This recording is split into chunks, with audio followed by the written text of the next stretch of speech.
Savchenko masalalar kitobining 1.4.9 hamda 1.4.10 masalalari haqida gaplashamiz.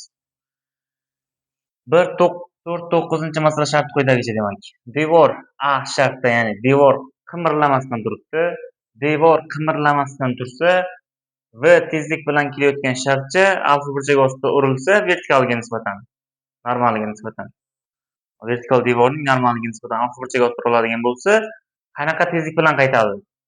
Biz bilamizki, qanaqa burchak ostida urilsa ham, buni avvalgi videolarda tushuntirib berganman.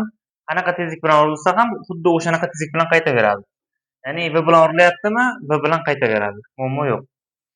Ammo ikkinchi shartda devor o'zining normaliga nisbatan o'sha normal yo'nalishda omega tezlik bilan harakatlansa, ya'ni devor mana bunday harakatlansa, mana shunday harakatlansa va sharcha alfa burchagi ostida uriladigan bo'lsa, sharchaning urilgandan keyingi tezligini toping deyilgan.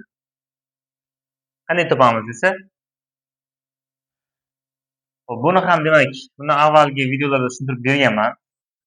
Bu holatda sharchaning vertikal tezligi, ya'ni mana bu, buni hozir vektor sifatida uzunroq qilib chizamiz. Ya'ni mana bu V bo'ladigan bo'lsa, V vektor bo'ladigan bo'lsa, buning ikkita proyeksiyasi bor. Mana bu proyeksiya, ya'ni V sinus alfa hamda gorizontal proyeksiyasi, ya'ni V kosinus alfa bor. V sinus alfa va V kosinus alfa bor. Bu alfa bo'lganligi uchun mana bu yer ham alfa bo'lyapti. Endi V sinus alfa hech qanaqa V sinus alfaning yo'nalishi o'zgargani yo'q. Devorga tegib, yana shu yo'nalishda qaytyaptimi? Qaytyapti. V sinus alfaning yo'nalishi o'zgarmaydi. Endi kosinus alfachi, V kosinus alfa. Albatta V kosinus alfaning yo'nalishi demak bu tomonga emas, bu tomonga qarab qoladi. Bu holatda ikki omega nima uchun qo'shilishligini tushuntirib berganman. Buning uchun yana vaqt sarflashimiz kerak emas. Shunchaki bundan avvalgi videolarga nazar solishingizning o'zi yetarli bo'ladi. Demak, V kosinus alfa plus 2 omega bo'ladi gorizontal yo'nalishda. Devor bu tomonga qarab kelayotganligi uchun. Shar V kosinus alfa bilan boryapti, devor omega bilan kelyapti. Nima uchun 2 omega bo'lib ketyapti? Buni tushuntirib berganman. Endi buni soddalashtirib qo'yganimizda, demak, B shartining yechimi shunaqa bo'ladi. D shartining yechimi esa demak, D shartida devor demak mana bu yo'nalishda harakatlanyapti. Gorizontga bitta burchak ostida harakatlanyapti. Shunaqa harakatlanadigan bo'lsa, urilgandan keyingi tezligini topishimiz kerak ekan. Bu holatda devorning hech qanaqangi yana ta'siri bo'lmaydi. Ya'ni vertikal yo'nalishda hech qanaqa ta'siri bo'lmaydi. O'sha V sinus alfaning o'zicha qolaveradi. Ammo gorizontal yo'nalishda demak V kosinus alfaga, mana bu tomonga yo'nalgan V kosinus alfaga, bu tomonga yo'nalgan 2 omeganing kosinus bittasi bor. Mana bu 2 omega kosinus bitta qo'shiladi. Nima uchun qo'shilishini tushuntirib berganman. Shuni hisoblab qo'yganimizda demak quyidagicha foto kelib chiqar ekan. 1.4.10 shartda esa shart quyidagicha. Shartda aslida tushunmovchilik bo'ladigan joyi tarjimasida muammo bo'lishi mumkin. Tarjimasida, ya'ni mana bu V tezlik shartini o'qigansiz degan umiddaman. O'qimagan bo'lsangiz yana bir tushuntirib beraman dedim. Katta R radiusli demak shartcha ekan. Hozir tarjimasiga qaraylik. Esimdan chiqib ketdi tarjimasi.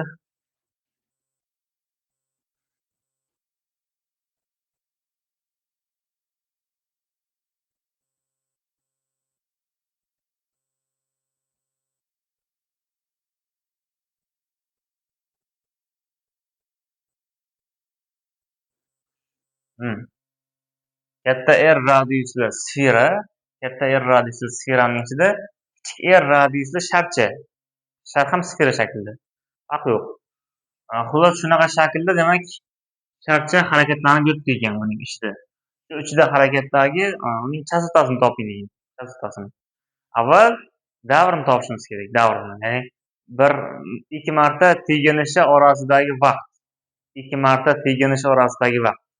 Xo'p, savol sharti quyidagicha. Bu u tezlik bilan ketyapti ekan. Shartcha sferaning markazidan o'tayotganda uning tezligi vertikal yuqoriga o'tib qolgan. yuqoriga. Tezligi mana bu u tezligiga perpendikulyar yuqoriga bo'lib qolgan. Xo'p, tushunmovchilik bo'ladigan joyi mana bu v tezlik sharga nisbatan tezlikmi, yerga nisbatan tezlikmi? Bu yerda sharga nisbatan tezlik degan joyini ko'rmadim. Shuning uchun, ya'ni bu v, mana bu v yerga nisbatan tezligi bo'ladi. Yerga nisbatan. Yerga nisbatan deb ishlaymiz. Yerga nisbatan v tezlik bo'ladigan bo'lsa, bu sharchaning sferaga nisbatan tezligini topamiz. Uni topishni ko'rsatib berganman. Bu mavzuni, bu masalaning ichini tushunmayapsizmi? Tushunmayotgan bo'lsangiz 141, 142 va hokazo 148 gacha qayta ko'ring. Qayta ko'rsangiz tushunib olasiz agar. Agar yana tushunmasangiz, ko'proq elementar masalalarni ishlashingizga to'g'ri keladi. Xo'p, demak, mana bu v tezlik bilan ketayotgan yerga nisbatan tezligi v bo'lganligi uchun bu sferaga nisbatan tezligi v vektor minus u vektor bo'ladi deganman. V vektor minus u vektor mana bu tezlik bo'ladi, mana bu. Mana shu bo'lib qoladi. Nima uchun bunaqa bo'ladi? Buni tushuntirib berganman men. Bunda muammo yo'q, vektorlar bo'yicha. Vektorlarni tushuntirib berganman. Endi mana shuni ko'chirib olib kelib qo'yganimizda mana, demak, mana bu v vektor, bu u vektor. Mana bu 90 gradus bo'lganligi uchun buni modul, ya'ni son qiymat jihatdan v va u ning Pifagoriga teng bo'lib qolyapti. Sferaga nisbatan tezligi. Sferaga nisbatan tezligi uchun vx teng bo'lyapti o'z ostida v kvadrat plus u kvadratga teng bo'lar ekan.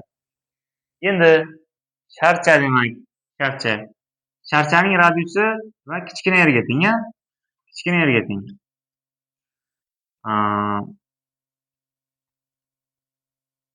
Sferaning radiusi esa katta yerga teng. Shu holatda u bosib o'tadigan masofa nimaga teng bo'ladi? U bosib o'tadigan masofa. Ba'zilar aytadi, shunaqa tushunish mumkin-da endi. Ikkita oraliqni olamiz deyish mumkin. Ikkita oraliq, ya'ni bu 2 yer, bu ham 2 yer, 4 yer, to'g'rimi? Ikkita diametrda endi 4 yerdan aytib tashlaymiz. Yo'q. 3ga qarang, 3ga. 3 qancha masofa bosib o'tdi? 3 bu yerda edi, endi qayerga keldi? Sferaga deydi. Demak, 2 yerni o'tmayapti. 2 yerni o'tmayapti. Shuning uchun u o'tadigan masofa s teng bo'ladi 2 katta yer minus 2 ta kichkina yerga. Shunga teng bo'ladi. Ya'ni 2 kira katta yer minus kichkina yerga. Endi bu yerdan t ni topadigan bo'lsak, t teng oddiygina s taqsim vx. S 2 kira katta yer minus kichkina yer. Vx esa o'z ostida v kvadrat plus u kvadratga teng bo'ladi.